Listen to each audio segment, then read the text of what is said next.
So now we move to the presentation of paper by Peter. It's going to be published in the Journal of the Royal Statistical Society, Series C in 2024. And I'd like to call upon Peter to present the paper. Thank you very much. So this is George work with Rianne and Bouter sitting here in the front row. And this work was done while Rianne was a PhD student at CWI. So we are really very honored that we can speak here today. I do think it's fitting to speak in this venerable institution because this is a talk that really goes to the heart and the foundations of statistics. So as you all know, for the last 20 years or so, p-values and hypothesis testing more generally have been under immense scrutiny. There were even calls for uprising. And several people say that we should do testing differently. Now, in our paper, we concentrate on one particular issue, p-values. There are, of course, more. And this is the following issue. Suppose you do, let's say, a medical clinical trial, test a new medication, and you get a promising but not conclusive result. Let's say your P is close to the alpha you set in advance. Therefore, another research group in another hospital decides to try again and test the same medication again. Oh, well, maybe we should get even more evidence. It's still not completely clear. So yet another group tries. And then the question is, how do you combine all these results when you do this 3 times or more? In fact, to get a drug on the market these days, you have to do at least 3 clinical trials. And for many, actually really many medications, you have dozens of trials being done over the years in this way. So what people often do is that they just put all the data together and then recalculate the p-value, or perhaps slightly more advanced, they recalculate a confidence interval, but that actually has exactly the same problems as recalculating the p-value. Because this is just wrong if you look at the definition of a p-value. Why? Because there's a dependency here. The data may be independent, but the decision to do a new test depends on previous outcomes. And it depends on those in kind of murky ways. We don't really know how, but we do know that if the first test would have given a very bad result, probably this would have stopped. If the first 3 tests would all 3 have been very, would show a very strong effect, then we would also have stopped after that. So there are these dependencies in deciding to go on, which makes the data actually dependent. And therefore, p-values, if you just put the data together, will be incorrect. But there are not really any tools to do this in a better way. Or in fact, there are. The e-value can handle this without. So p-values are meant as a replacement, and in some cases, an improvement of p-values. Like p-values, they are meant to quantify evidence against the null hypothesis. And they effortlessly handle this, what we call optional continuation, the next study, and perhaps the next, and the next, and the next, even though the rules for going to a next study may be unknown. And as we will see, it can be done in a very simple way. You can simply multiply the e-values and the result will be meaningful. Now, E stands for evidence, but depending on who you ask, it might be expectation. And that's because of its definition. So we have some data Y takes values in some sets, and then we do null hypothesis testing. So we have a null hypothesis, a set of distributions for the data. And an E variable relative to that given null hypothesis is by definition any non-negative statistic, such that for every distribution in the null, its expectation is bounded by 1. That's it. If there's one thing you want to remember from this talk, it's just this formula, and then you already have quite a lot. So very simple. One important thing is I'm going to try to make a distinction. In p-value world, the random variable is also called the p-value usually. It's a bit sloppy. So I'm trying to distinguish between e-variables, random variables, and the values they take, the e-value, but I will not always succeed. And this is also the point to explain notation. So when the very first version of this paper came out in 2019, that's basically when we gave this piece the name, and we call it the S value. And then I think about a month later, a paper by Veronia Vlogt, who's also in this room, came out where they also gave it a name, and they called it the E value. And we were convinced that it was a better name. The S for safety, it's kind of too vague. I still use it in formulas, though, to avoid writing E of E, right? So I always use the symbol S for an variable. So actually, there's more history than that. How did I get interested in this? Well, I actually first saw a definition like this when I was looking at Paul Vitani. This is the first edition of his famous book, which is not about statistics. And in this book, there's this definition. So I must have seen it for the first time around 1996, where if you look closely, you see this is actually, if you exponentiate this delta, it is what we now call e-value, where the output space is the natural numbers. And if you trace back this definition, it's actually not so easy to trace it back. You find that it goes back to at least a paper by Leonard Levin, who's famous from the P versus NP question in computer science. This paper, Uniform Tested Randomness, that's where this, I think this appears for the first time. Then I got interested more and more in hypothesis testing after my PhD, and I found this very fascinating paper by Volodya, which was also an RSS Series B discussion paper 31 years ago, and it also had something very close to what we now call an e-value. And in the same year as this paper came out, another paper came out in the Annals by Jim Berger and two co-authors, Brown and Wolpert, where they did something very similar to what Volodya did, but slightly different. And then I got really tripped up. There were there were two papers where they promised a kind of unification generalization of, on one side, Bayes factors, on the other side, Lyman-Pearson. But they were different. I'll get back to that in the end of this talk. In 2003, Jim Berger gave a lecture where he kind of repackaged what they had done 10 years earlier in a very nice way. And he said that, well, there's this problem of statistics. We have three ways of doing testing. There are three great theories, all from the 1930s, but they kind of contradict each other, by Fisher, Jeffreys, and Neyman. And he said that he had some approach which would kind of bring them closer together.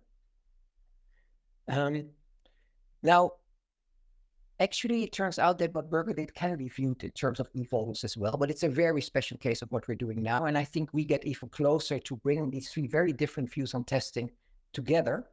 And I'm going to explain e-values by giving you Fisherian, Neymanian, and Jeffreys-Bayesian aspects of them. So the first thing to notice is that if you have an e-variable, then 1 over the e-variable is a p-value. It's a conservative one, because the probability that it's smaller than alpha is not equal to alpha, as you have for most p-values used in practice. If it's substantially smaller, usually, but it is a p-value. So Fisher might have liked it. You see him smiling here. It was actually the only picture I could find of Fisher smiling. The proof is very simple. It's just Markov's inequality. So a large p-value, the probability that it gets larger than 1 over alpha, let's say larger than 20, smaller than 0.05, simply because its expectation is by definition bounded by 1. So the simplest example for e-value is actually a likelihood ratio. You can think of an e-value as an extension of likelihood ratios. If you have simple nulls and alternatives, then this ratio is an e-value, and the proof is very simple.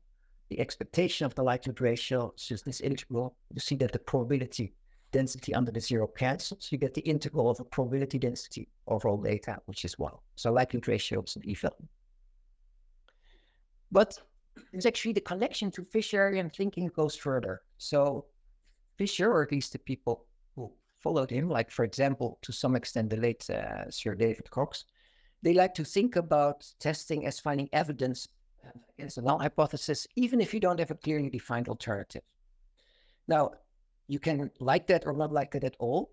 The point I want to make here is that e-values have that flavor as well, but they measure it in a little bit of a different way because they are more conservative than p-values. And a nice example where you can see that you really have to think much bigger than likelihood ratios is one based on data compression. So there's a nice paper where the authors looked at commercial random number generators. So they're supposed to be very good. And then they spit out a sequence of zeros and ones.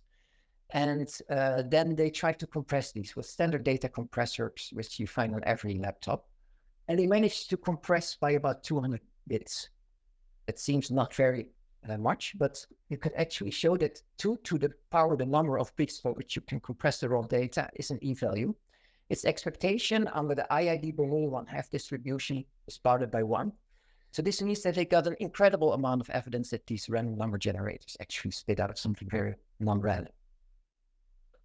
Now, if there's a connection with p-values, there's of course also a connection with type 1 errors. So actually, Neyman might have liked it as well.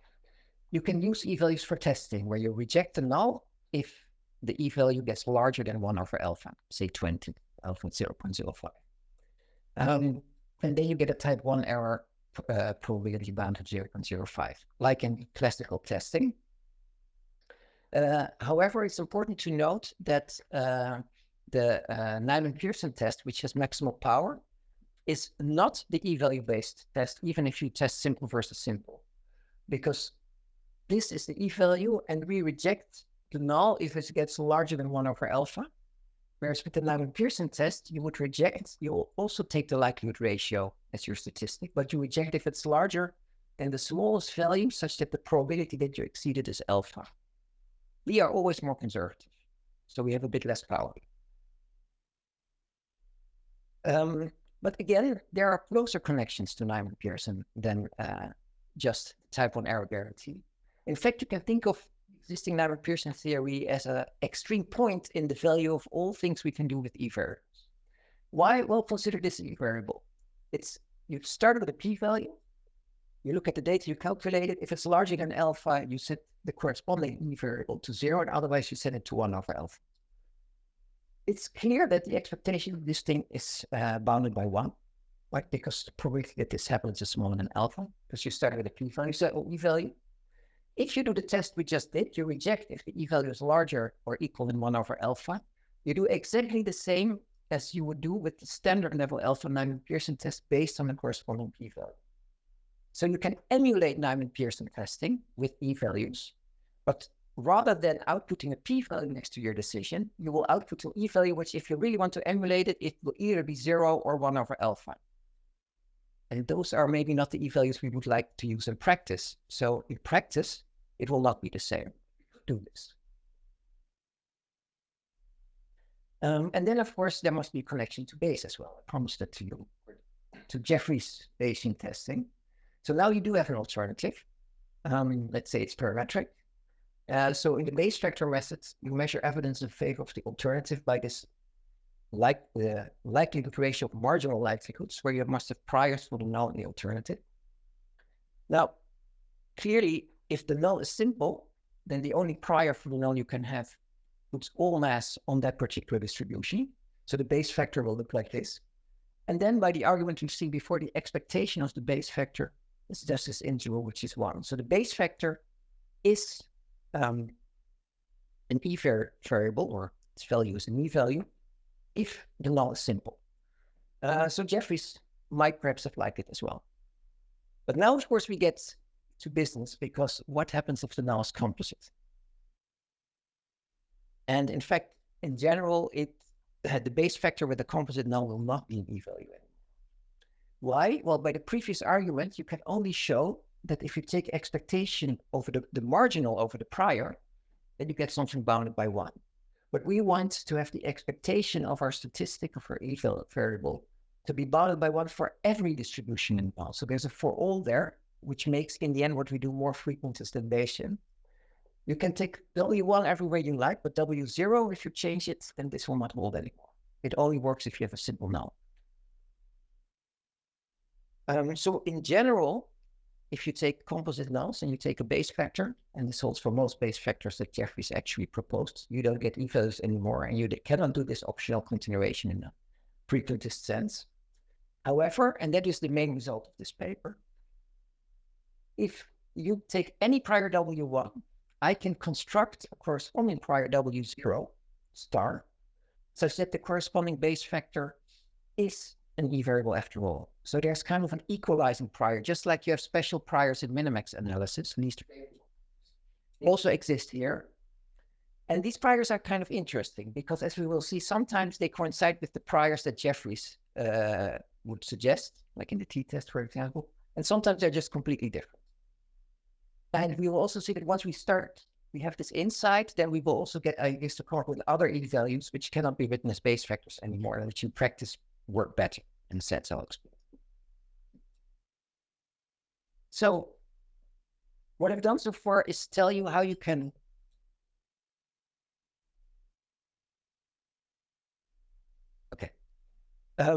So we have talked about 3 different ways of looking at e-values in terms of the existing theories, statistical hypothesis testing. I promised you they can be used for optional continuation. So that's what I'm going to talk about now. And I'll do it very briefly because by now there are many papers on this, and I want to go also to the more theoretical part of the paper soon. So suppose you have different batches of data. It could be the data from different clinical trials or from different experiments in psychology or whatever. And let's assume the data are independent. You can generalize this, keep it simple. So now what you do is you first evaluate an E variable in the first batch of data, first try. And then if the outcome is in a certain range, then you go on to look at the next batch of data. And otherwise you just stop the analysis, perhaps forever. And then after you've seen the second batch of data, you maybe, if the first 2 outcomes, to a third batch, or you say. And at some point you stop, or at least you decide to monitor to see like how much evidence you have now. And what you then is the product of all the E variables seen so far. And the central result here, stated informally, I will not prove it, is that if you do this, so you output the product, then what you output is, again, an E variable, no matter what rule you used for stopping or continuing. And this is important because in practice, you don't know this rule. Often your boss might look at the data and say, hey, we should do another statistical test. You don't know how your boss came to that decision, so you don't know what the rule is. Still, you can just multiply these things and get an E variable. So let me, to make this a bit more concrete, if you're in a Bayesian mindset, there are kind of 2 extreme ways of what you could do. So recall that if the null is simple, then base factors are E values. You have a first batch of data, you calculate your first E value, just the base factor. And now if you have a second batch of data, if that would be, for example, data coming from a different hospital with a different population, you might just take the same prior again for the alternative and multiply these 2 things. But if you get additional patients in the same, additional subjects in the same hospital, same population, then you might actually want to use the posterior of your first experiment as your prior in the second experiment. And if you do that, and you have these 2 E values, if you multiply them, you will do exactly the same thing as a Bayesian does, right? You would now get the base factor for the joint 2 batches of data. So depending on the situation, you could use as a prior. The definition of the E value you use in the teeth data sample may depend on all previous data samples. You can use a posterior there based on previous data if you want. Now, as I've said, if you multiply all these E values together, you get a new E value. And if you then go a little bit further with the math, you can conclude from that a version of something called Veal's inequality, which is that if you keep doing this all your life, you keep gathering data samples about a certain medication. If the null is true, medication doesn't do anything. And the probability that this product will ever get larger than 1 over alpha is bounded by alpha. So the probability that you will ever reject, if you take the product so far as your evidence, is smaller than alpha, which means that you have a type 1 error guarantee despite the optional continuation, right? So we have a type 1 guarantee. In the paper, we call it safety under optional continuation. We now think that's like too fake a term, just like you have the type 1 guarantee, even if you keep continuing. And it also means that you might have known there might be all kinds of side information which plays a role in when actually you monitor this product. Like your boss might look at the data and tell you to monitor it. You might not know why. Still it works. You have to type 1 error guarantee. If you want to prove this, basically what you do is you construct a non-negative martingale where all these individual E variables are martingale increments. So mathematically, there's nothing new here. There's nothing strange or special. This is all very old. The one thing is a conceptual change because normally martingales, non-negative martingales are defined on individual outcomes. And here we define them on these Y's, which represent whole studies. So we do martingales at the study rather than the individual outcome level. Another way to view this, actually, you can think of the proof, which I'm not going to give, really as it's just really the same as saying that if you go to a casino, then if it's a real casino, then no matter what your rule for going home is, You can do anything you like go home. If it's 7 o'clock, go home. If you've made more than $150, you will not expect to get a lot of money.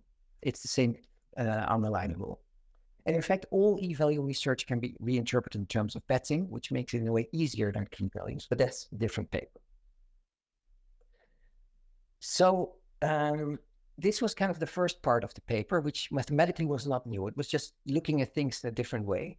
Now we get stuff which is really new. And this is where we emphasize composite nulls, because then base factors are not the same anymore as e-values. And we want to find a generic way of constructing them for given null hypotheses and alternative hypotheses.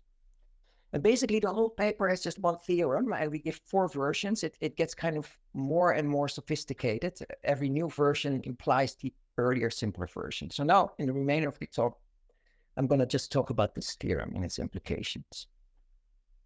So first, a little bit of math. So we have this notation. This is the base marginal density for the data. And we already have a prior distribution. Assume we have an alternative now. And we have a prior distribution on that. So this gives us a base marginal for the alternative.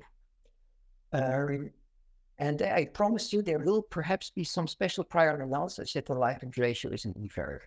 And it turns out that this value prior is the prior you get if you project the alternative marginal distribution onto the set of null marginal distributions using the KL divergence. So the picture says more than 1,000 words here. This is your alternative marginal distribution. This is your set of null distributions. In general, the parametric set of probability distributions is not convex, but by looking at all base marginal distributions, that set, it becomes a convex set. And now we'll take the closest distribution, essentially the convex flow of the null. And so that's kind of graphically, it would be this point. This is itself a base marginal distribution for a very specific prior. That's called the reverse information projection. Why reverse? Because we project onto the second argument.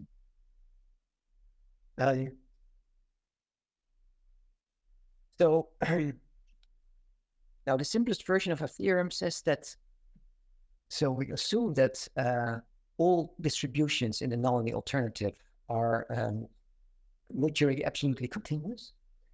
And we also assume that we can get the KL divergence between base marginals to be smaller than infinity. Once we have that, and that's still relatively weak assumptions, we don't need any further assumption. We can show that if this minimum here is achieved by a particular prior, then the likelihood ratio you get here is an e-variable. So the expectation of this thing will be smaller than 1 under every distribution in null. And note that this prior we get depends on this one, right? Because if we change the prior in the alternative, we project something different, so we get a different prior in the null. But there's more, because it's not any e-variable. I mean, you could trivially construct an e-variable which always takes value 1, but it would be pretty useless. It has expectation bound variable. It's actually the growth rate optimal e-variable. Abbreviate that as GROW, which means that of all e-variables you have in this problem, it maximizes the expectation under the alternative. So we're being Bayesian about the alternative here. We do take the base marginal distribution here of the log of S. Now, why is that a good thing? It's essentially our analog of power. So an e-variable is designed to run small under the null. Expectation smaller than 1. So we actually want it to be large, right? Because we want to reject the null if the alternative is true. Normally we measure that with power. What would be a logical thing to do would be to look for an e-variable such that under the alternative, the expectation of S, or some increasing function of S, is large. We do that, and we take the logarithm. Then, of course, the question is why the logarithm? Well, first of all, economists have been doing this for a very long time. This is the same thing which in economics is called the Kelly criterion of optimizing wealth. It's just, so you know, this is in some sense not a new thing. And in 2024, 5 years after we started with this, a short answer is, so in the beginning, this was actually criticized a lot. But then I noticed everybody's actually doing this. So that's, of course, not the real reason, but it does catch on, like this seems to be natural. So an explanation why indeed it might be a good thing is that if you want to maximize some increasing function there under the alternative, if you just take the identity or a polynomial, then you might end up with an e-value which can be 0 with positive probability. And in our E-land, that's something we never like to have, because once we have an e-value which is 0, because we're going to multiply if we get more batches of data, it will remain 0 forever. It's most all evidence, and indeed in gambling terms, it's literally equivalent to gambling the house. We want e-values that don't gamble the farm, the house. And with the logarithm, you don't get that. And in a special case, when you have a simple alternative, which is and if the data are IID, then you can actually even argue that asymptotically, if you keep doing studies, in the end, if you take no e-value, you will always. So it's kind of an asymptotic notion of power. It grows the fastest if you keep doing multiple experiments. For one experiment is not optimal, then you want to have power, but for many experiments, this is the best. However, this gets a bit problematic if the alternative is composite. And in fact, we don't know. Maybe there are actually cases where you don't want to have this criterion. You might want to have something else. So back to our theory. So you do this projection and can show we get an e variable, and it's even optimal in this growth sense. Then the first strengthening of the theorem is that sometimes if you do this projection, there is no minimizing prior. So there's no base marginal, which gives you the minimum. It's like what you get if in some sense, the convex hull of the null is not a closed set. I mean, that's very vague. We don't know topology, but like you have to step out of the set to get the minimum. But then the minimum turns out to be still defined. So there exists a distribution always, as long as this is not infinite. So this should actually be infinite. It's a type 1. There always exists a distribution which outside of the set, but which if you put it in here in the numerator, you get an e variable. So even if this prior is not achieved, this optimizing prior. And now we go to the next strengthening. What if we have a composite alternative and we don't want to be Bayesian about the alternative? We don't know what prior to put in the alternative. Now, one thing we can do is play the same game we put on the right, did on the right of the KL divergence, do it on the left. We have now two sets. So we have like the alternative and the null. And we look at all prior from both sets, and we pick the prior such that the KL between the base marginals is minimal. Where actually both sides have a different role, because the alternative needs to be on the left and the null on the right. And our theorem says that if the minima are achieved, you get an e variable again. This likelihood ratio becomes an e variable. And I'm sorry, like we went a bit overboard with these abbreviations. We call this the grow e variable with a W in the end. W stands for the worst case. Because what this does is like we look at the e variable among a set of all variables which maximize the expected logarithm on the alternative, so it grows fast. In the worst case, over all choices for the alternative. So the nature to choose the alternative, we choose the e variable, and we want it to grow as fast as possible in the worst case. Here's a simple example. If I have a one parameter family, there's the monotone likelihood ratio property. So basically, if you change the parameter, the likelihood ratio changes in a monotone fashion, then things work out very simply. So this happens, for example, with one-dimensional exponential families, but also with the t-statistic. So if you look at the density of the t-statistic on the normal with fx size delta, and you change delta, it's also monotonic. So if the null is all parameters until some point delta 0 and the alternative be everything larger equal than delta 1, if you do this projection, the solution is degenerate. You get a prior which puts all mass on delta 0 for the null, and a prior which puts all mass on delta 1 for the 1. And then the likelihood ratio between these 2 points will actually be your growth optimal in the worst case e variable, which is of course what you would intuitively call variance. It's a very logical outcome. So I said something about the t statistic, and actually Now it's time to look at Jeffreys again. So there is this famous version of the one sample t-test by Jeffreys-Bayesian t-test. And here's one version, a little bit different than what Jeffreys did. Just is the same. So under the null, the data are IID. Normal would mean 0, but unknown variance. It's a nuisance parameters. It's composite. Under the alternative, there's some effect size, which is given. V over sigma is given. And again, the actual variance is unknown. So in this case, Jeffreys would say, well, to test this null against this alternative, we make the base factor. So we put the prior on the free parameters, the null alternative, which here is sigma. And Jeffreys would say, take the right higher prior, which is 1 over sigma in this case. It's improper. It doesn't integrate to something finite. And this is the resulting base factor. Now, it's been well known. In fact, I found out that Cox already writes about it in 1952, that this ratio is equal to the likelihood ratio you get if you look at the marginal distribution of the t-statistic. So you take the t-statistic of the data. It's known that that has a distribution which does not depend on the variance. And you do this for the null and the alternative. And because every distribution in the null has the same distribution for the t-statistic, because it doesn't depend on the variance, we are in the case here where there is just one distribution out of the null. So the simple case, and then we know already that this is an e-variable. So kind of trivially, once you know this, whether this is an e-variable, and therefore also Jeffreys' base factor for the Bayesian t-test gives you an e-variable. But what we add to this is it's not any e-variable. It's actually the optimal one for this problem. Why?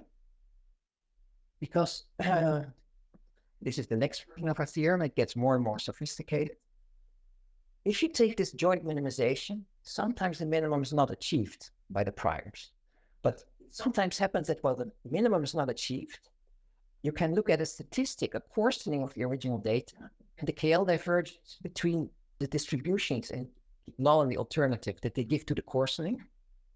And then if you take the infimum here, you get the KL divergence for the coarsening. This is actually what happens in the t-test case. So if you take primes from the sigma, proper primes, and now you go to the infimum where these KL divergences get closer and closer, the infimum is not achieved by any prior, but in a way it's achieved by the improper prior, by the improper Jeffreys prior, because the infimum turns out to be equal to the KL divergence you get if you look at the marginal distribution of the t-statistic. So basically this infimum is equal to what you would get if you coarsen the data, and that's, if you coarsen the data, you effectively do the same as Jeffreys does. So in my companion paper, not this paper, we showed that you can actually have something like this, not just for the variance, but for in the t-test, but for general group invariant parameters, like also location parameters. The general story is always like the right higher priors are usually improper, and they appear as kind of limits of this minimization, and they give you grow e-values. Now, in practice, of course, the null is often contained in the alternative, or you can get arbitrarily close. They're not separated. And then this grow in the worst case approach doesn't work, because it would actually give you a trivial e-variable, which is always 1. It really needs to be separated. So in that case, we can use something we call relative growth. Sorry again for playing the abbreviations in the paper. It's called regrowth. And this will be my final example. Again, you can illustrate it best by an example. Namely, again, a classical thing of about 100 years ago, the 2x2 table. And here our parameter space is just a unit square. And the data comes in 2 groups. In both groups, the outcomes are IID Bernoulli. Under the null, they have the same Bernoulli distribution. So it's a diagonal line. And under the alternative, it could be any point in the square. So this is kind of the simplest example I could find of a model which has a nuisance parameter and Gaussians involved. So if this is your problem, how do you solve it? Well, we do it in 2 steps. First, we assume, for the time being, that there is one alternative. So the alternative is a point. So now it is far away from null. Let's say theta A, theta B. And then we're going to find the reverse information projection to get an e-value relative to that point. We have a point alternative. And it turns out to have a very nice solution.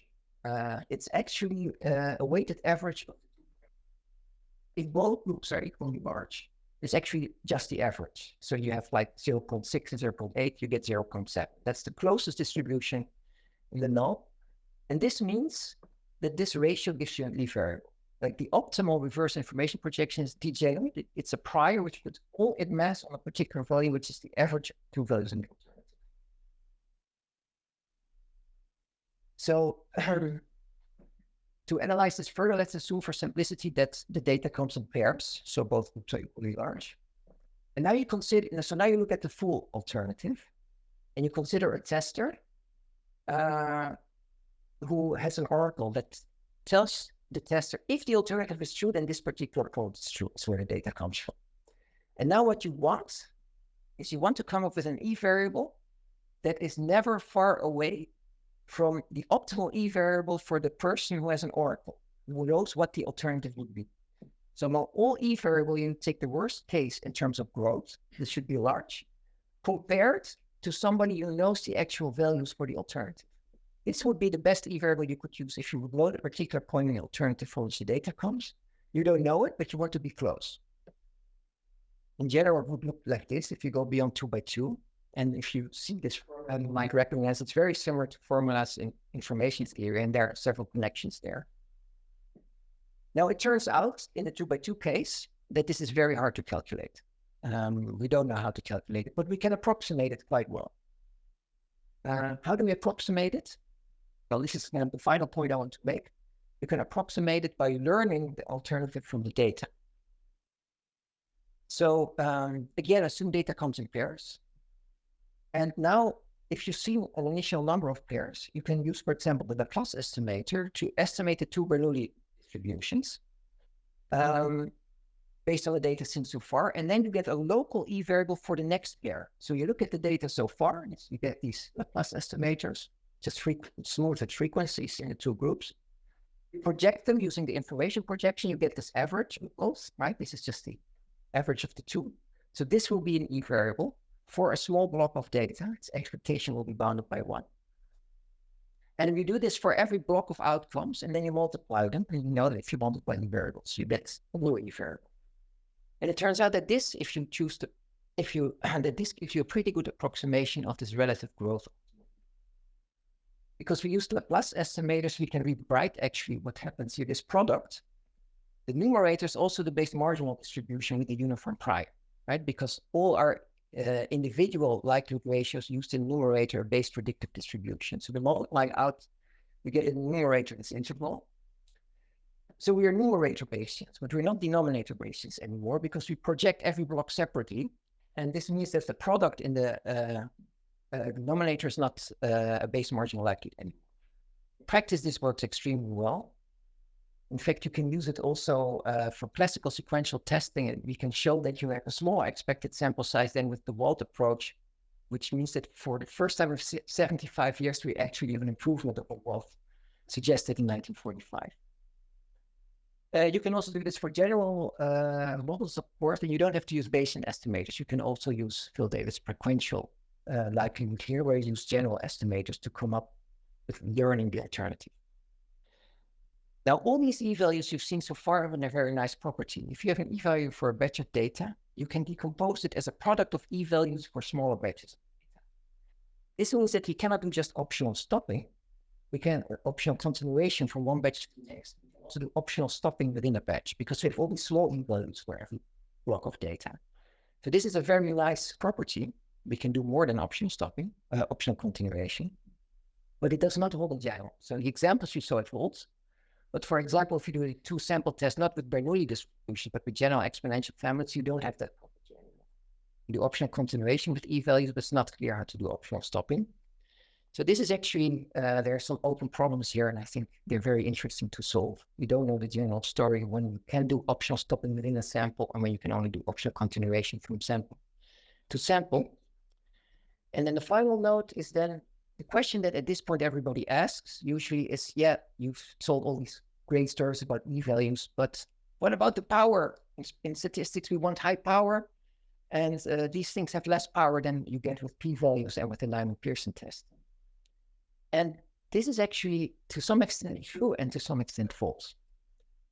So if you do a z-test, just a very simple example, so you know the variance, you test mu is 0 normal versus mu of some delta, and you do it with a fixed sample size, then with the rho e-value, you need about a factor 2 more data points than with the standard Neymanian-Pearson approach to get a desired, or let's say 0%. It's another factor of 2, which in practice is a lot. However, I told you in many cases, we actually do optional stopping. And this is we can, and if we can do that, we could also do aggressive optional stopping, and we stop as soon as our e-value, or product of e-value so far goes over 1 over alpha. And then if you look under the alternative at the expected number of outcomes you need, if you want to have power 0.8, you actually need less in the Neymanian-Pearson approach. With exponential families, we show that in the simulations. And we have said, basically in all examples we looked at, it's actually on average you need less data. But the problem is that in the worst case, you need more. And if you want to do a study in the medical sciences, you have to say in advance, unfortunately, I think, like, I want to have power at least 0.8. And then you need to reserve about 1.5 times as many data points as with the classical Neymanian-Pearson approach. So we have a form of the tragedy of the commons, where if everybody would adopt e-values, we would get a lot more robust statistic, and we would all need less data taken together. But every individual who wants to have a certain amount of power has an incentive to use the old-fashioned approach, because as an individual, you have to prepare for the worst case. And this is a problem. Now, in fact, if you do non-parametrics, the situation is a bit better. I didn't talk about that. There's a recent paper which was also presented in this room, where it was shown that in some non-parametric approaches, actually with e-values, even with fixed sample size, you do better than with traditional approaches. In terms of the sample size, you need to get a certain power. And there's a reason I put this picture here, because historically what really happened here was that in 2019, all these papers came about, including the first version of this paper. We changed it completely. It's a very different paper now. And if you look back, what really happened there was that basically all these papers started looking at the composite null case. Then it really got interesting. Since then, there have been hundreds of papers of e-values, where the biggest contributor is the group of Aditya Ramdas. That's why the picture is here at CMU. And if you try to see a pattern, you see that we at CWI, we worked from the bottom up. We tried to solve the simplest problems, like the t-test and the 2x2 tables. And Aditya works at like modern non-parametric problems. And maybe at some point we will have covered all this. You'll see about that. So the epilogue is then, getting back to the beginning, was Berger asked, could Fisher, Neyman, and Jeffreys have agreed on testing? I don't think so. They would never have agreed. But I personally, and here I'm really speaking for myself, I'm not sure if Nick will agree with this. I do see that here is an approach which combines a lot of attractive features of these 3 different paradigms. You can work with evidence even if you don't have a clear alternative. You have type 1 error control, and something I did not talk about, very important, you can actually change your alpha to some extent with this e-value approach, which is totally impossible in the classical Neymanian-Pearson approach. And the price you pay is maybe a bit less power. I think that's reasonable.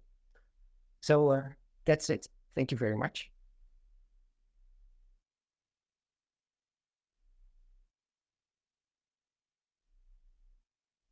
Peter. I'd now like to call upon Rodou Wang from the University of Waterloo in Canada to propose a vote. Thanks.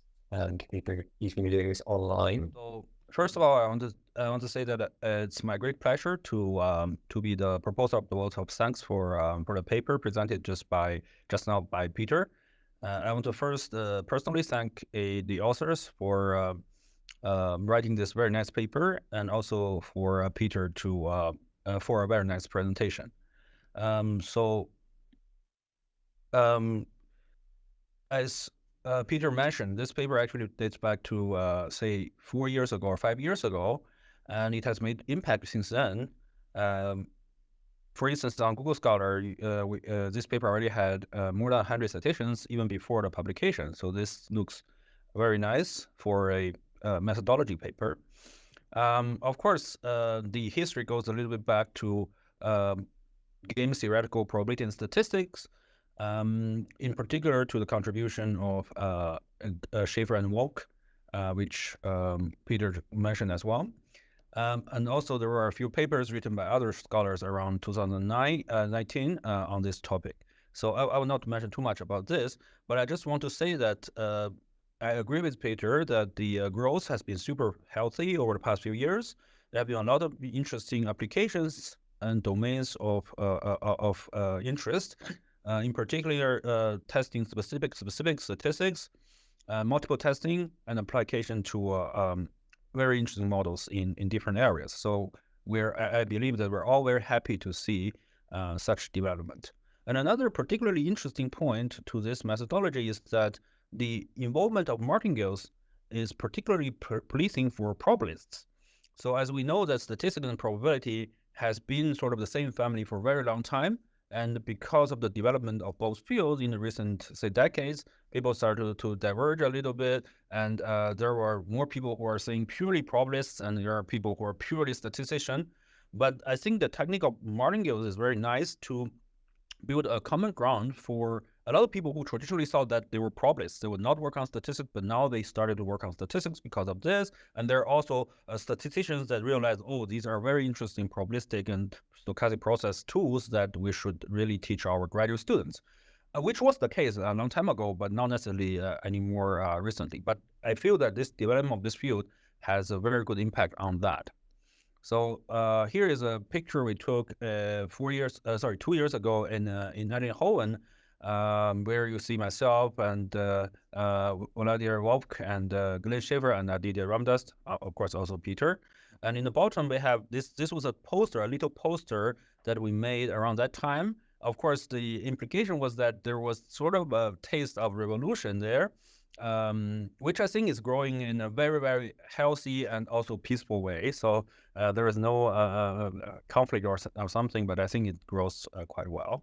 So going back to the paper, as Peter explained, an e-value or e-variable is a random variable that is supposed to test a null hypothesis, which has expectation at most 1 under the null. And in the paper and also in other papers, this concept is also generalized to e-processes, which is a sequence of random variables, a stochastic process that can be optionally stopped at any time and still maintain the property of an e-value or e-variable. So there are many interpretations given in the paper and many examples. These are really nice. And I want to say that Peter mentioned today that this idea of e-variables includes actually the traditional Neyman-Pearson test as a special case. And actually that tells us why we should not optionally continue with p-value. Because if you integrated p-value, the test built on p-value as an e-value, and then what you will see is that as soon as your evidence gives you p-value larger than 0.05, you should discard it at all totally, because you get an e-value of 0 in that case. That is the 0 and 1 over alpha e-value. So that actually I think is a very nice way to convince people or to tell people that, look, this is a whole theory that is established about optional stopping, and you should not continue if you're using the Neyman-Pearson p-test, because now you get a 0 there. It's not 0.06, it's 0. 0 evidence, which means p-value equal to, say, half or 1. So to summarize a little bit of the main question in the field, the simplest e-value or e-variable to be built is this electrical ratio. And the question is, how do we generalize this to a composite saturation? And that is the main topic of that current paper. And here is just a summary or a rephrase of the one of the theorems, actually the first version of the theorem in the paper. And I will not repeat because of Peter has already done a great job introducing this. And I want to mention that this result is really a fundamental result in the field, because it gives really tools to build useful e-values for a lot of different problems.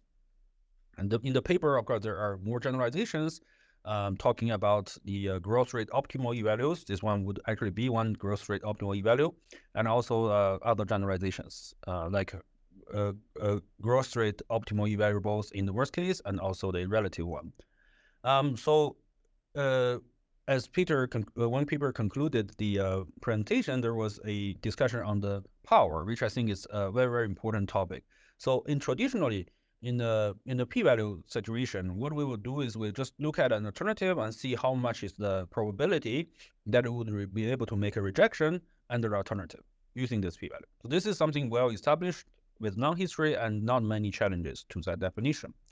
However, when we try to quantify the power in the E-test, this becomes not a trivial task. As Peter just explained, there are some proposals, but I want to ask some questions there.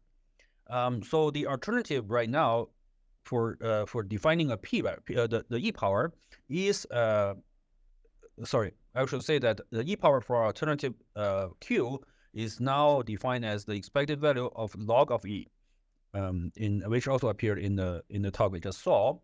And there were some reasons in the paper and also in the talk that Peter presented.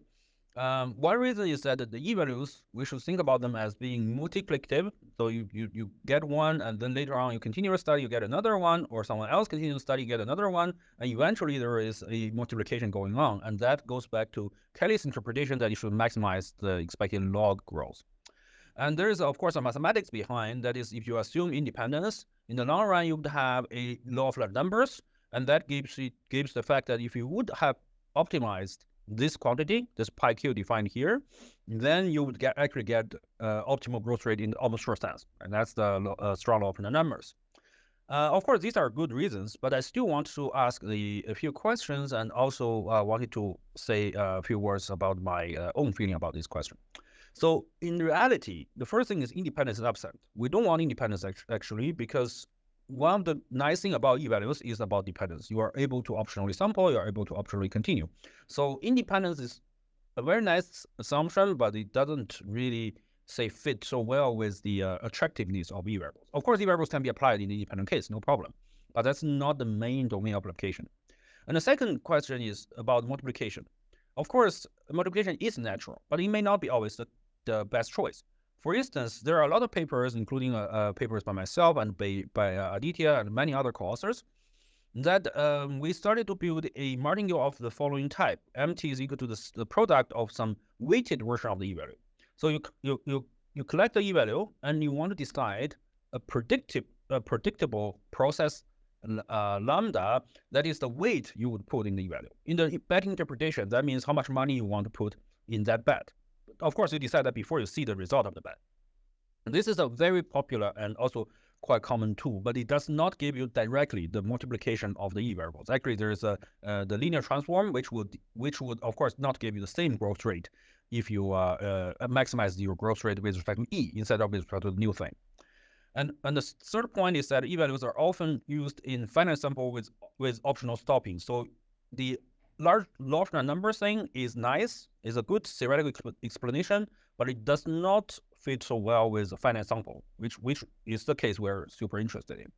So the question is, how do we justify the E power? As Peter said, everybody's using this, so it seems that it doesn't really need a lot of, nobody's attacking it, but I still feel that there should be a theoretical justification for using the E power in the current form.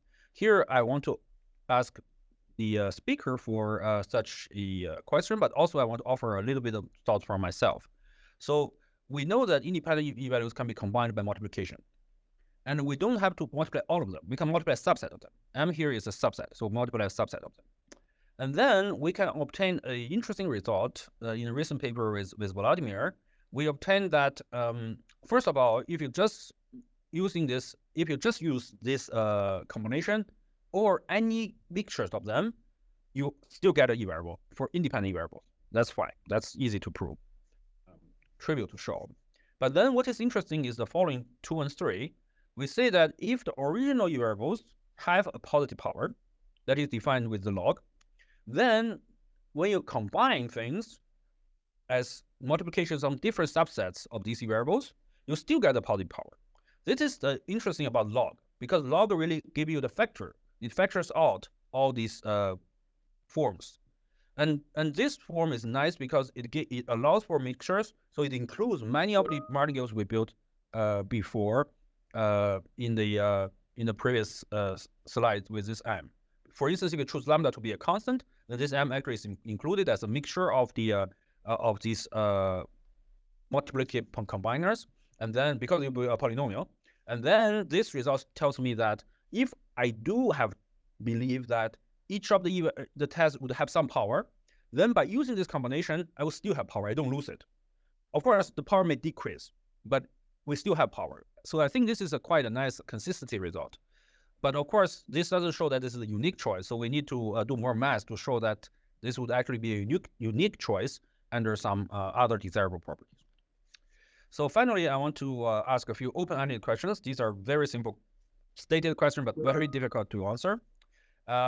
So the first one is, how do the authors see the E3 to grow in the next 5 to 10 years? So where are the most important directions? The second one is that what are the main challenges we should really gather our mind, our resources to solve? The third one is regarding the most impactful application areas. I know that there are applications in the IT industry and in the financial industry and also in the medical industry. I mean, applications that are not necessarily implemented yet, but possibly to be implemented. But I still want to know what are the most potential application areas we should develop. And the last one is, how should we agree on a way to communicate the limitations of e-values to general scientists, in particular to deal with the criticism for power?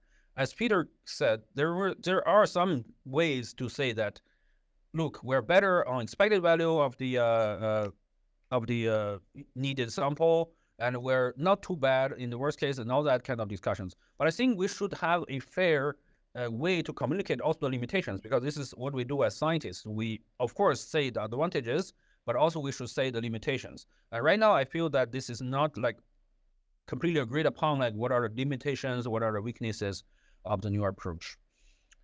So finally, I want to conclude by enthusiastically proposing the vote of thanks to the authors for a very nice paper, for one that lays down a foundation for many future directions, and for something that we can all work on in the next several years. Thank you, Peter, and thank you, Ryan and Walter. Thank you very much.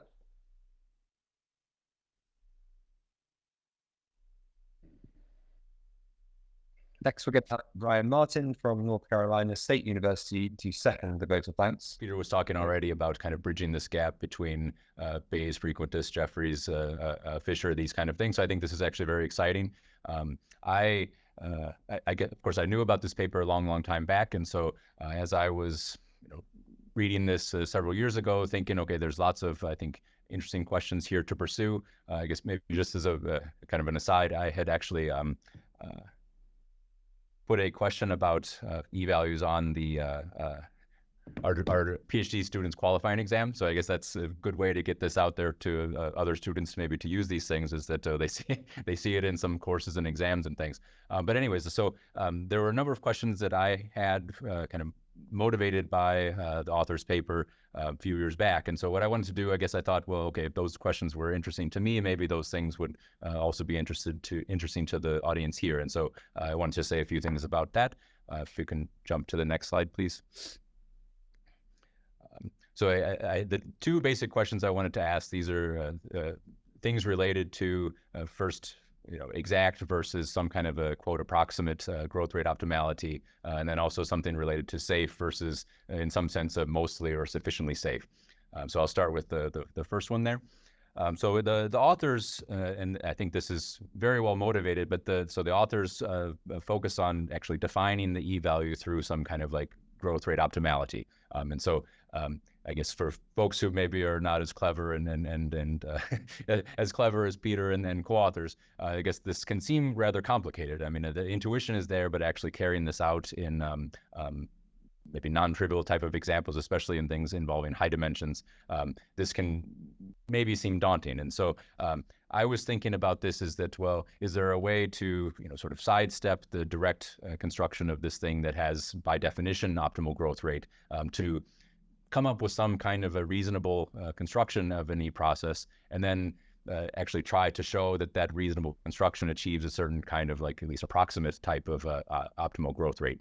And so I have there at the bottom of the screen, I know that I haven't defined any notation or anything, but I hope this is basically clear, is that what I have in mind is so testing some kind of potentially non-parametric type of a null hypothesis where this script P0 represents your the null, and then there's an alternative, and this alternative is not exactly the same thing as the script Q that you see there. The script Q is something that you get to, I guess, try to cook up. It's like your kind of like a best approximation of the alternative. The alternative may be very complicated, and you want to somehow balance the complication of the alternative with something simple that you can like analytically manage. So this was the type of condition that I was thinking about. And so I think that at least you see some kind of like superficial similarities to things that Peter had defined in terms of like these Kolbeck-Leibler projections. So if you can jump to the next slide, please. So then, of course, there's a question of what does such a reasonable thing look like? So I don't have time to talk about that specifically, but what I wanted to do was to give a little bit of an insight about what I had in mind in terms of this reasonable e-process construction. And so we heard from Peter and Rodu that effectively these e-processes, e-values are types of likelihood ratios, not exactly. And so the point that came up in Peter's talk was this, I guess, the kind of learning about an alternative from the data. And so this was something I had worked on in my PhD, and actually had no reason to think that this would ever come up in this context. But this old result by Michael Newton about this predictive recursion algorithm. So this has built in some kind of sequential nature to the problem. And so for these optional stopping, you'd like to have that kind of the sequential nature built in. And so it seems as if this was almost perfectly created for this e-process construction. And so just as an illustration there, I've got considering something where I'm testing about log concavity. So of course is a non-parametric type of problem. And so just as an illustration there, I did 3 alternatives that are not log concave. And so the straight lines there correspond to that kind of like the growth rate that you're hoping to achieve. And then this quote reasonable e-process construction, you can simulate the things and watch this the trajectories. And so they're closely following this. So I'd argue here that able to achieve some kind of like a large sample type of approximate growth rate using a relatively simple kind of e-process construction. Next slide, please. Okay, I wanted to shift now to that, I guess the second kind of question I was asking was concerning this kind of safe versus some notion of a sufficiently safe. And so I guess in terms of, why do we even care about the safety? Well, as Peter described, it's that what happens is that we often don't know how data are collected. And that's how the data are collected actually has some impact in terms of like the performance of statistical methods and so forth. And so if we just assume that we're under some particular data collection scheme, and that happens to be wrong, right? That, of course, negatively impacts the results. And if you think about this Mansky's law of decreasing credibility, that assumption, in fact, negatively impacts the credibility of our inferences. And so Peter mentioned, Rodu also mentioned about the conservatism. So in terms of the needing a higher sample size to achieve this kind of power. So I think that that's totally intuitive that you wouldn't, if you want to be safe, you need to have more investment. But this, I don't want to call it extreme conservatism, but in some sense, this has to do with being worried about these kind of extremes. And so effectively trying to be safe against all stopping rules. And so the question I was thinking about is that, very often we don't think that it's this very extreme types of stopping rules that someone actually was using. Often it's maybe we don't know which one it is out of a collection of a handful of reasonable things. And so just a general question is, so what if some of the stopping rules could be ruled out or in other ways kind of discounted? So if we could justify ruling those things out from, I guess, some background knowledge, then, of course, there's no loss of credibility, and potentially there's some chance to improve the results, sharpen inferences, higher power with lower sample sizes, these kind of things. Sorry, can you jump to the next one, please? And so the way I was thinking about this is that in some loose sense, right, this stopping rule is effectively like a nuisance parameter. And so I know that this is taboo now, but let me think about things in a p-value scale. I have my reasons for doing this that I won't get into here. But if you think about things on a p-value scale, you can at least define what would be a p-value that's safe. And here is one way to do it. I've got the relative likelihood in error, basically just to force this thing on the inside of probability statement to be a function of sufficient statistics so that the n doesn't show up. But in any case, this would be a way to at least define some kind of p-value that achieves a certain kind of safety. Of course, the problem is that that has the supremum over n. And so whether we could actually do that calculation is, I guess, some question for sure. So I guess the thing I was thinking about is that information about being able to rule out certain kind of stopping rules actually means we have prior information about this n, the stopping rule n. And so I was thinking, okay, that supremum is effectively, it is a type of integration with respect to some kind of vacuous prior about the stopping rule. So if we could think, okay, more generally, could we introduce some kind of like a non-vacuous prior inside of there and redefine this sort of integration that, of course, would, whether this computation is easier or not, it remains to be seen. But then you'd be able to do inference that's safe in some sense, but maybe not fully safe in the sense that Peter was talking about. So I guess just a couple more slides as a picture here. So I just had a very simple example of this. It's, too simple to be of any practical value, but I think just to illustrate the point that I wanted to make is that if you're able to actually just reduce down to maybe there's just two stopping rules that are in question now. So binomial versus negative binomial type sampling. So you sample to a number of trials or to a number of successes, two different kinds. So in this picture here, you have those different p-value functions corresponding to the binomial alone, the negative binomial alone, the one that maximizes over the two. That's the black line that's there. And then the blue one is if you take the author's e-value based on in their paper and then flip it upside down. Basically, it's a reciprocal type of calculation. And so what you see here is that the spread of these contours is somewhat indicative of the efficiency or the power. And so as you the blue one is wider, of course, because it's protection against all kinds of stopping rules. But if we only care about these two, you can, of course, do much better. You can be more efficient, tighter confidence intervals, and so forth. Okay, one last slide. So just one last thing, I'll just say thanks to Peter and the co-authors again. It's an excellent paper, wonderful contribution, and so happy to second the vote of thanks.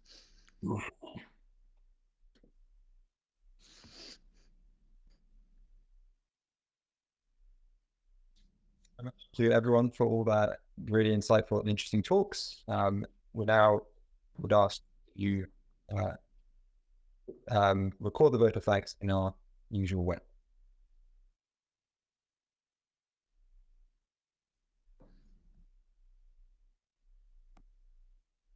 Okay, we'll now move on to the open discussion.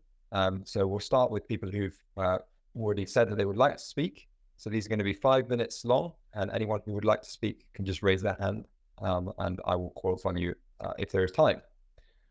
So I do ask that everyone tries to keep to the 5 minutes because we've got quite a lot of people who would like to speak. So the first person who has said they would like to talk is David Bickle from the University of North Carolina at Greensboro. David, are you there? Yeah. Okay, let me share my screen. So thanks for this chance to speak. I'm really excited about it. The question with the problem in science that we have recently with not being able to replicate research results. What do we need in science? And answer of Peter and co-author, safe testing. So they provided us with a practical tool for addressing this, getting research to be more replicable. And the same tool can also be used to check Bayesian models. So very widely applicable. And this is raising another question. Are we in the middle of a paradigm shift in the foundations of statistics? So what does science see? Another answer is coherent testing. So in the paper, in the discussion paper, there's some results on local global coherence. Another type of coherence is logical coherence. The logical coherence is patterned after the idea of logical consistency. Let's consider 3 null hypotheses labeled A, B, and then a composite null hypothesis, A or B. We know from regular logic, not A or B is equivalent to not A and not B. In other words, if we have a composite null hypothesis that A or B, that's false if and only if A is false and B is false, or A and B are simpler null hypotheses.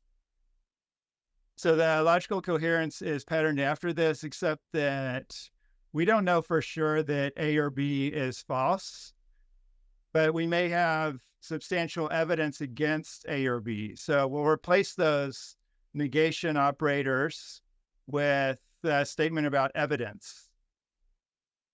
And so we can have substantial evidence against the composite null hypothesis that A or B that is equivalent to there being substantial evidence against the simpler hypothesis A and the simpler null hypothesis B. That's if logical coherence is satisfied. So we have that, to bring that over to E-values, that, as Peter mentioned, the random variable corresponding to the E-value is the E variable. And if we consider the same null hypothesis labels A, B, and the composite null hypothesis A or B, we can have a logically coherent E variable if it satisfies this condition. So the E variable of the composite null hypothesis A or B cannot be greater than the minimum of the E variables for that are testing against the simpler null hypotheses A and B. That's because the E value is higher if you have more evidence against the null hypothesis being tested. So we can maximize that power by replacing and still retain coherence if we replace the inequality with equality. So now the E variable is the minimum of the E variable for the composite hypothesis is the minimum of the E variables for the simpler null hypotheses. And this is called the E possibility measure. And with the discussion paper and Peter's talk, we have the grow E values corresponding to the grow E variable. It's a random variable. And these tend to be more powerful than the E possibility of the last slide. And let's consider again the three null hypothesis labels, A, B, and A or B as the composite null hypothesis.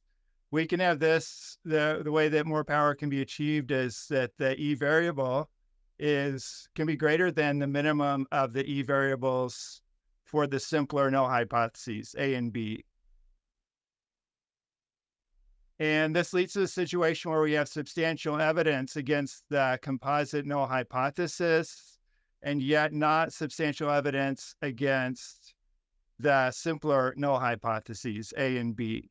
So this violation of logical coherence is not ideal, and yet power is also important. And so we're faced with a trade-off between power and coherence. And this is among all the safe tests. So using E values, we can choose an E value based on this trade-off between power and coherence. Thank you. Thank you very much, David.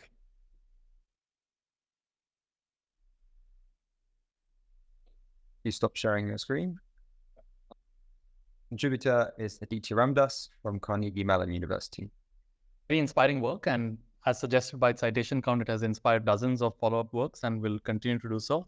And it's required reading in my class. So I really think it's an important one.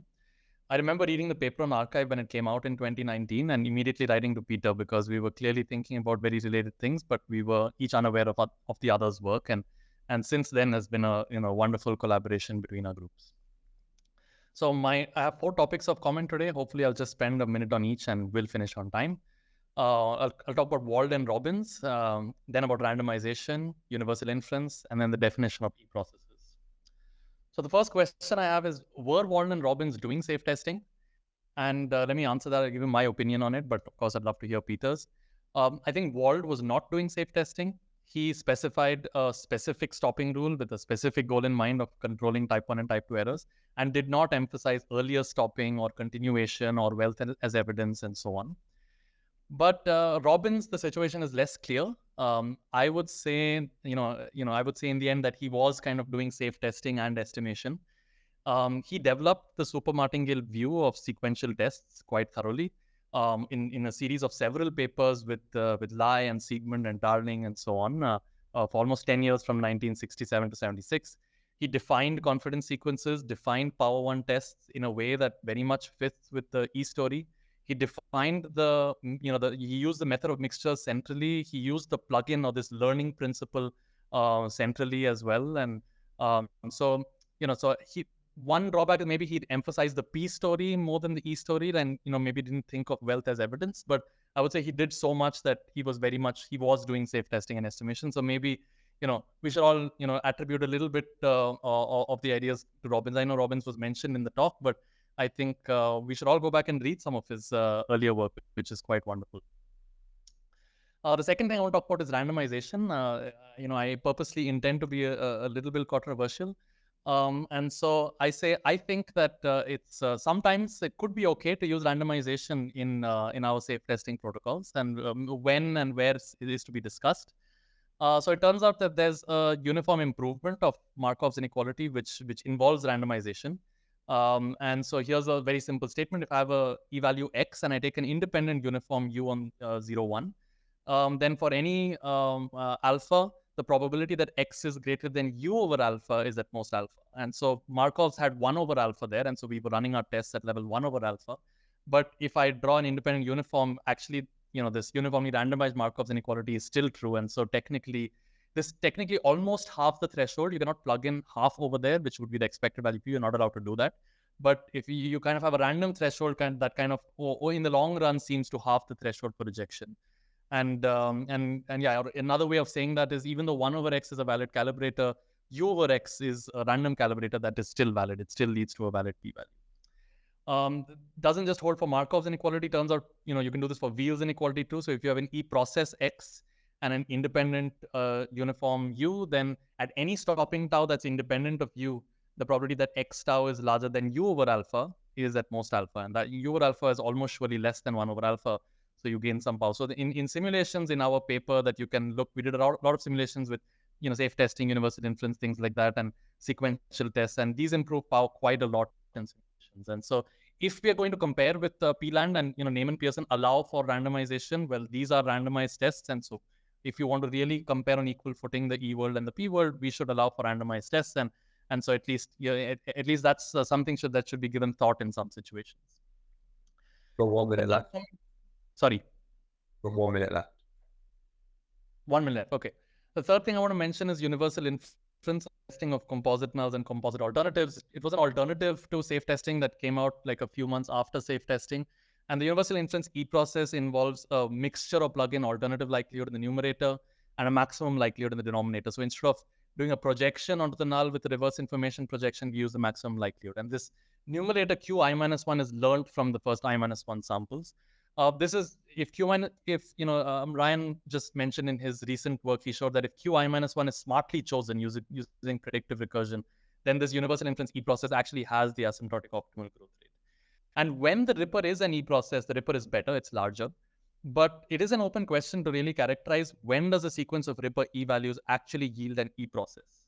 So I'd like to hear if people have thoughts on theoretical answers to those questions. But as far as I know, it's open. And in the meanwhile, at least universal inference offers a simple baseline e-value or e-process that's computationally more tractable than the Ripper. And maybe the last thing I'll mention, which goes to the coherence point made in the previous talk, is one of the definitions of an e-process is that it's a sequence of e-values that's valid at any stopping time. But actually an equivalent definition is that an e-process is a non-negative process such that it's always upper bounded by a p martingale. Previous talk mentioned things in terms of e-values for testing a point null. That's what a test martingale is. Test martingale is for testing a point null. And so I believe that e-processes, if we were to construct them for composite nulls, automatically do yield, logically coherent safe tests and so on. This is my last slide, but a lot of recent work has tried to emphasize the difference between e-processes and previous concepts, which are test martingales and test supermartingales, and show that for some problems, test martingales are enough. For some problems, test supermartingales are enough. And for some other problems, those earlier concepts don't actually suffice. And we really need to define e-processes, which are not test martingales and test supermartingales. And now we have a class of problems that we can split the world into. Thank you. Much. Our next contributor is here, Thorsten Dickhaus from the University of Bremen. And you don't have any slide. Yeah, thank you very much for the introduction.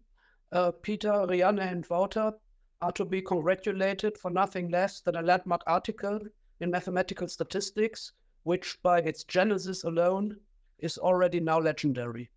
From the perspective of a multiple testing researcher, I would first like to acknowledge that the testing methodology based on e-values addresses several sources of multiplicity at the same time. Due to Wills inequality, it is under the conditions of Proposition 2 in the safe testing paper possible to test with e-values and their running product the same null hypothesis several times with an increasing amount of data without compromising type 1 error control. This phenomenon is in the meantime commonly referred to as safe anytime valid inference, or SAVI for short. Here I see a huge potential for many application fields, including clinical trials with group sequential or adaptive designs, but also in cases where several different null hypotheses are simultaneously under consideration. The methodology based on e-values has appealing properties because e-values can be combined more easily and in a more flexible manner than p-values.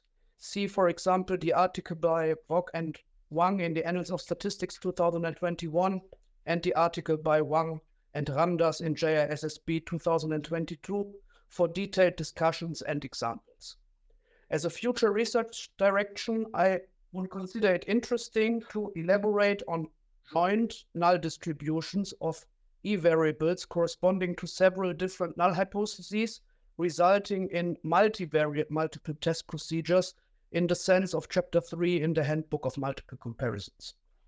Secondly, e-values contribute by their nature of generalized Bayes factors to the mathematical analysis of certain interrelations between Bayesian and frequentist testing approaches. Compare here also the article by Daniel Yakutili in the journal Test from 2015 and section 6 of my article in the journal Statistical Applications in Genetics and Molecular Biology from 2015. In this context, I would consider it worthwhile to further think about general ways to transform Bayes factors for composite null and alternative hypotheses into e-values in the spirit of the P2E calibration methods discussed in section 2 of the article by Wok and Wang in the Annals of Statistics 2021. For the special case of two-sample and k-sample problems for k larger than 2, important contributions in this direction have recently been made by Turner and co-authors in an article published in the Journal of Statistical Planning and Inference in 2024. Peter has talked about that. Sufficient conditions for rescaled Bayes factors being e-values have been discussed in the appendix of the article by Antoine Wang and myself in the Journal of Statistical Computation and Simulation 2022. On a final note, let me mention that the term e-value has recently been claimed by the two authors Pereira and Stern in 2022 based on their 1999 article published in the journal Entropy. Thank you very much.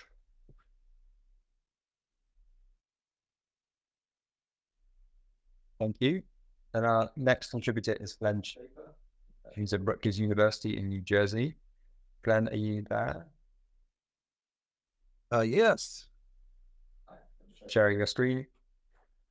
No, I'm not sharing the screen. No, thank you. I'll just speak. Thank you very much for the talk. It's delightful to see this path-breaking paper with it's delightful to see it widely discussed after being already very much noticed. I congratulate Peter, Rianne, and Wouter for its clarity, Catholic spirit, and relevance to practice. There's one important point, excuse me, one important point where I do think they concede too much. Testing with e-values, they tell us, requires more data than testing with p-values. I do wonder if this concession was extracted by referees because, to my mind, it misses the main point of a paper they cite, the Schaefer et al. Paper in 2011, many co-authors, The main point of that paper, as I see it, is that interpreting a p-value as evidence is cheating. Interpreting it, that is to say, as evidence on the same scale as a fixed significance level is cheating. It's cheating because you only choose a test statistic. You don't choose a rejection region and a particular significance level. That means that the inverse of when you do test with a fixed significance level, alpha, 1 over alpha, if you reject, is an e-value, as several people have pointed out. But the inverse of a p-value is weaker and doesn't qualify as an e-value, so it needs to be adjusted, calibrated. 1 over p needs to be adjusted down to compensate for the cheating. In the paper, the authors mentioned that my favorite calibrator is to take the square root of 1 over p and subtract 1. When you do that, you reduce the 5% or 20 value, apparent e-value of 20. You reduce it to about 3.5, an honest e-value of about 3.5. So my point is that when you make p-values honest, e-values don't need more data to catch up. That's a fundamental point. In section 6 of their paper, the authors suggest that the value of testing will become clearer. The value of e-values, excuse me. The value of testing with e-values will become clearer once we no longer, quote, insist on power and significance requirements. Now, actually, my perception is that most applied statisticians do not combine power and fixed significance levels. They actually combine power with p-values because they want to measure evidence. And this combination, we get off so many paradoxes because this combination of power with p-values makes no sense. But e-values do give us the measure of evidence that we want, or betting scores, as I like to call them. They do give us the measure of evidence, and the combination with the GROW criterion does make sense. So my bottom line on this comment is that combining p-values with power is wrong. Combining a fixed significance level with power is right, but it doesn't measure evidence, doesn't do what statisticians want, applied statisticians want. But combining e-values with GROW is right and does measure evidence. So that's much simpler than the arguments we've been hearing, but I think it is the clearest way to understand what we're doing. As a final comment, I want to mention my own view that the value of their work will become clearer once mathematical statisticians no longer distort their ideas to fit them into measure theory. Early in the paper, section 1.1, the authors talk about an independent e-value being, talk about an e-value, a new one being independent of previous e-values, even though the experiment that produces a new e-value was never even imagined. But when they actually get to the math in proposition 2, it turns out they don't have independence. The new e-value is supposed to be conditional on everything that happened before, including all the information, decision-making within deciding the new experiment. So that suggests that we have some, that only makes sense if we have some incredible, immense, and completely imaginary probability measure that encompasses everything that might have happened to influence these decisions. And I pose the question, is that what a scientist wants to test? Is that something we want to communicate to the public? So that's obviously a plea for the game theoretic probability and statistics point of view.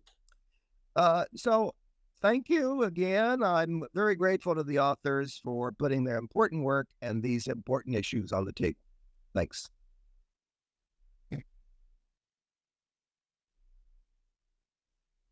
Done. Thank you very much.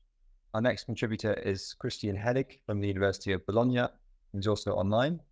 So this is my discussion of safe testing. I'm going to criticize it because I'm an oppositional character. And before I do that, I say that I actually found all the results in the paper very impressive and elegant. And certainly they make a very good case for e-variables for combining evidence. Okay.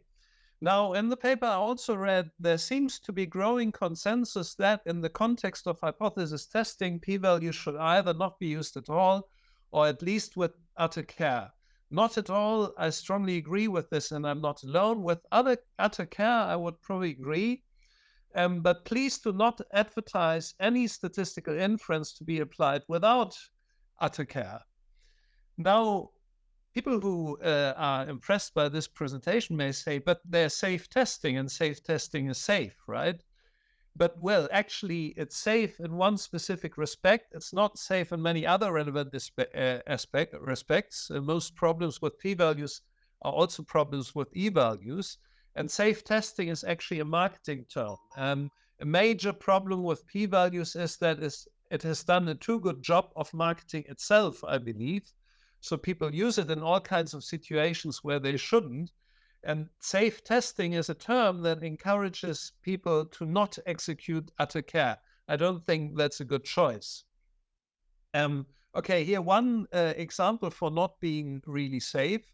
A major issue also, of course, with parametric inference and p-values is model assumptions, and I will discuss outliers and t-tests. So an extreme outlier in a t-test will let the standard error explode. This will produce a p-value which is about 1. For the test level, that's not a problem because it becomes more difficult to reject, but the power will break down. Now, if we combine p-values, let's say we have several different studies and an outlier affects one of them, right? So Fisher's rule looks like this, where if we have one p that is about 1, that will be 0 in the sum that has very little influence. If we do standard error-based meta-analysis, then a study that has a very large standard error will also have very little influence. So that is not so bad. A single study with an outlier has little influence if there are many studies. Now, if you combine e-value and you suppose an outlier affects one of the e-values, there's the product rule, right? One e-value that is about 0 can bring the product down. I think that's maybe a problem. Now I wanted to kind of elaborate that with the t-test, and I looked up section 4.3 to have a straight recipe where I can do computations.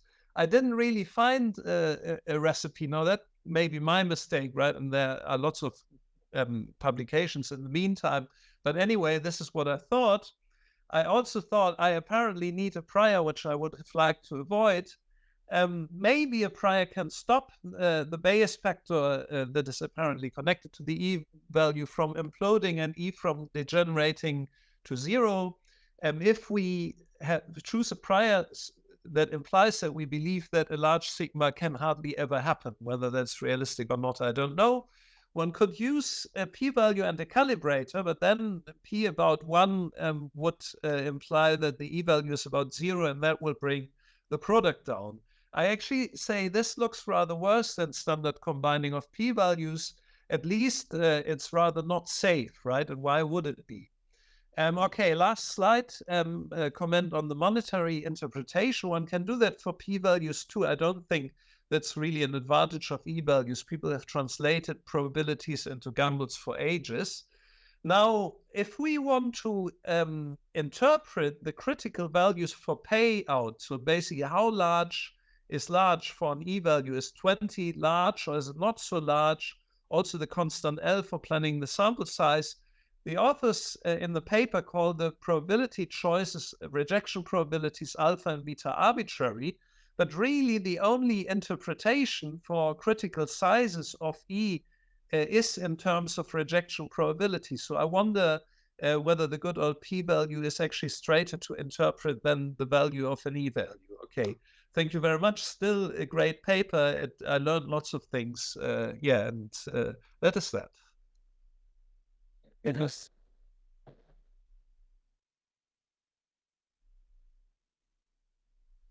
sharing, excellent. Our next contributor is Wenkai Xu.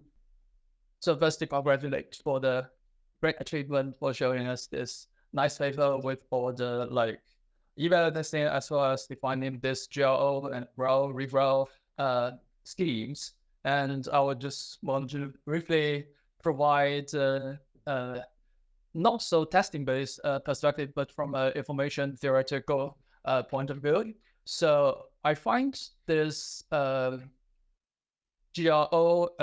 upper bound, which was devised in this KL divergence in the paper, particularly intriguing in the following sense. So being one of phi divergence, KL is a special case, but very useful in the sense that the log function have its properties and there's nice property around it. But what I want to say is there's some interesting points may go beyond having a KL bound.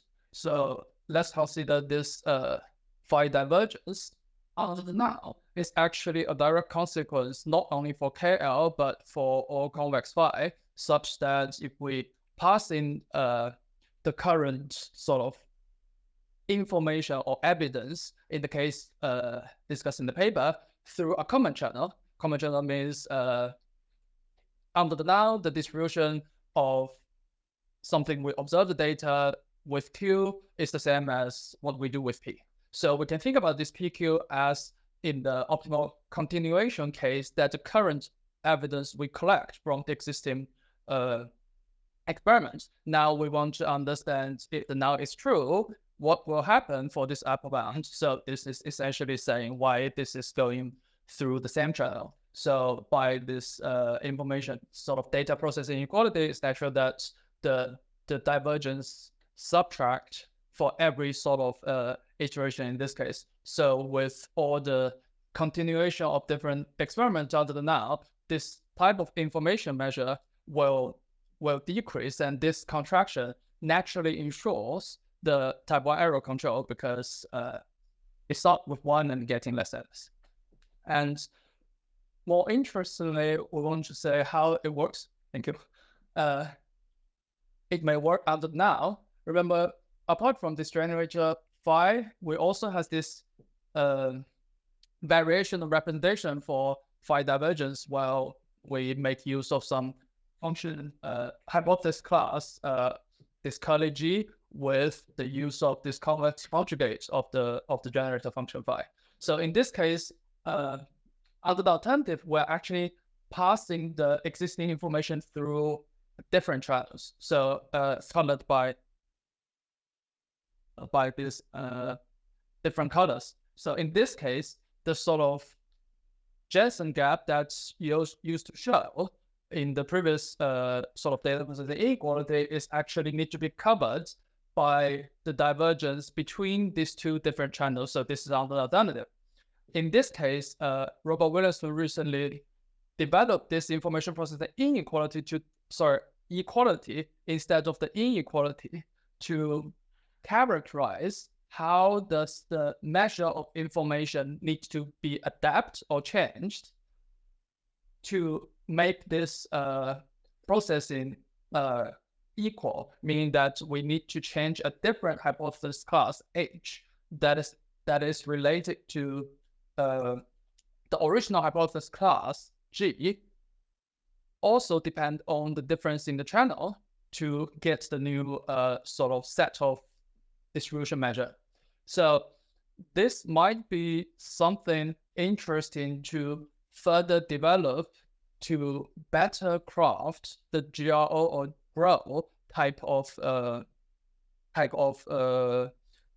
measures or like E variables. And one more thing that might be useful to look at is this base risk versus base factor type of notion, because we want to understand how the E variables collect evidence versus how from a loss function perspective. So here, if we have a loss function curly L with two arguments, eta and eta hat, this actually will correspond to the two minimization with W1 and W2 in the KL formulation for the upper bound in the paper. So instead of having the base factor of the ratio between P and Q, what this base risk may be useful to characterize is the ratio between the mixture as well as the sort of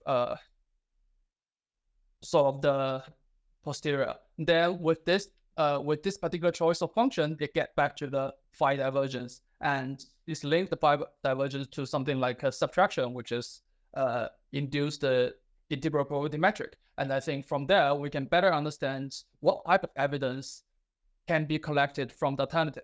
So these are some quick comments. Thank you. Thanks very much. Next contributor is Vladimir Vol from the Royal Holloway University.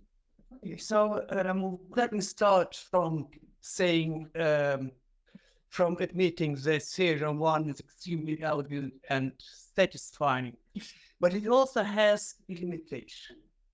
And of course, this paper mentions several limitations, but here I will glad to concentrate on this one. So the Kullback-Lively distance between the alternative hypothesis and some mixture of the statistical model should be finite.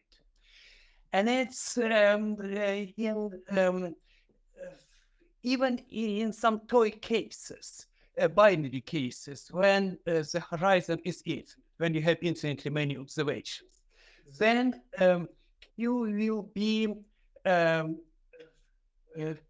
usually singular with any mixture, and this Kullback-Lively divergence will be infinite. It will be very infinite, so they will be just concentrated on showing supports. So one example is in a paper by Aditya Bauta was one of the authors, where they consider a Markov model and they're testing exchangeability in the binary case. And in this case, you have this mutual singularity.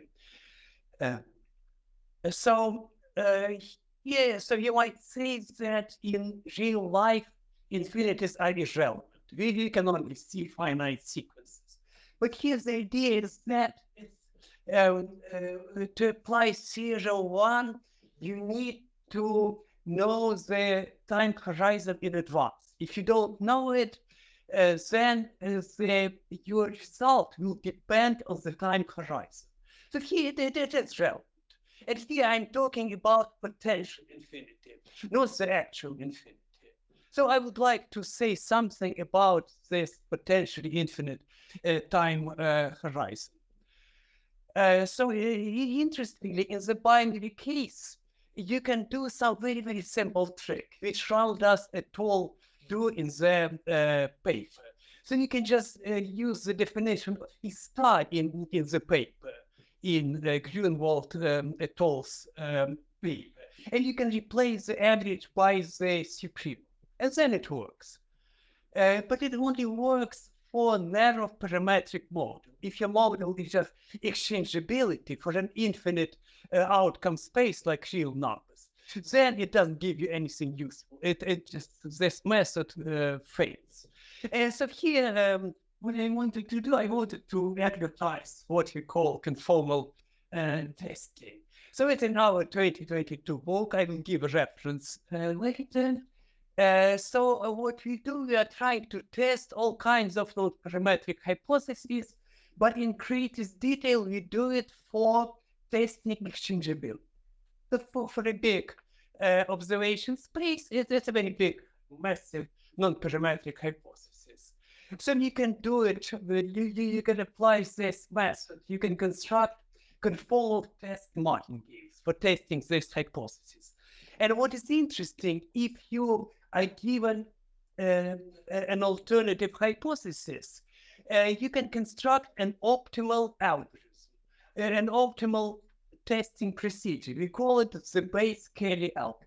And it's, you might guess why Bayes and Cayley are relevant here. And its optimality property is kind of similar. We don't state it explicitly in the book, but it's similar. It's a Bayes algorithm. But here, this optimality property holds only in the class of conformal test martingales. But what we do in the binary case, we show some properties of optimality in general, without restriction to conformal test martingales.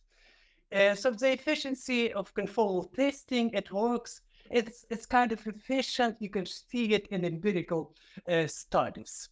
Okay, so It's a great paper. It's very elegant, but I think it's only a first step. As the next step, it would be good to talk about potentially infinite time horizon and the parametric null hypothesis. And it's a reference to the book. So it's 2022 book, second edition. Thank you.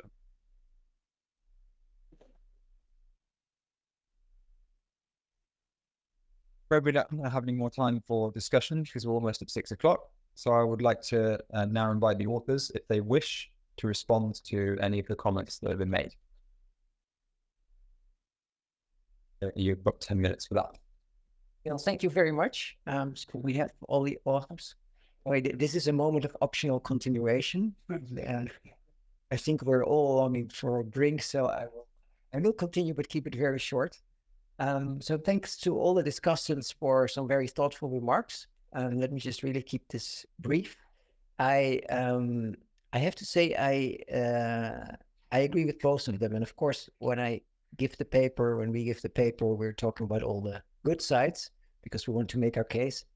And of course, some things are not as clear or maybe not as developed as it may seem or might have seemed. Where I think an overarching theme in all the is the growth optimality. And so let me tell you a little secret.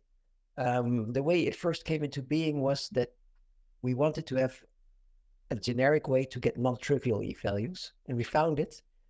And the thing that came out turned out to optimize this growth criterion. And it was not a silly criterion. So we had, okay, then this must be the right thing, and we're just going to advocate it. But it was a bit of something which came out of the math and which we did not put into it beforehand. And indeed, I do think it's a good idea in many cases, but there are cases where it's problematic and complicated. This was actually also commented by referees. Now, interestingly, way back in 2017, when we started this, Wouter had already discovered that actually you can also, by doing a different projection with a different type of diversions, for example, with the Renyi diversions, you can also get e-values, but they're different ones. And it's not so...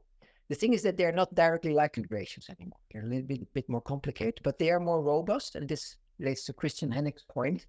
So if you would have outliers, for example, these alternative e-values, let's call them like Renyi instead of KL optimal, they would deal a lot better with that. And also, Wang talked about these e-values of the form lambda times rho plus 1 minus lambda times 1.